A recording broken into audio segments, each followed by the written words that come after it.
self-love so that I'm secure and I'm confident in my own capability instead of letting comparison take my happiness away. Mainit na pinag-uusapan ngayon sa social media ang naging matapang at makahulugang pahayag ni Kayla Estrada tungkol sa isyu ng pagkukumpara sa kanya kay Catherine Bernardo.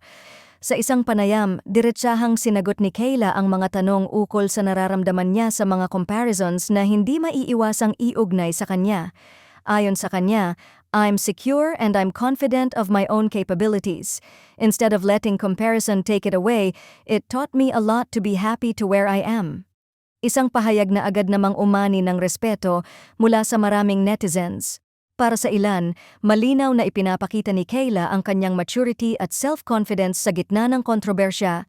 Hindi man niya direktang pinatulan ang mga intriga, kapansin-pansin na mas pinili niyang magpakatotoo at ituon ang pansin sa kanyang sariling growth bilang artista at bilang isang individual. Gayunpaman, hindi pa rin napigilan ng fans na magbigay ng kani-kanilang opinyon. May mga sumusuporta kay Kayla at sinasabing wala namang masama kung siya ay malink kay Daniel, lalo na kung pareho silang single.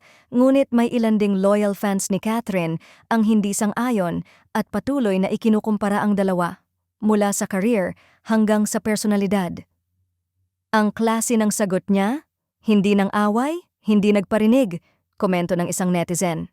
Samantala, may iba namang nagsabi na sana raw ay tigilan na ang comparisons dahil bawat isa ay may kanya-kanyang kakayahan at lugar sa industriya. Sa kabila ng lahat, Kayla ay patuloy lamang sa kanyang mga proyekto at pinapakita ang kanyang dedikasyon sa trabaho.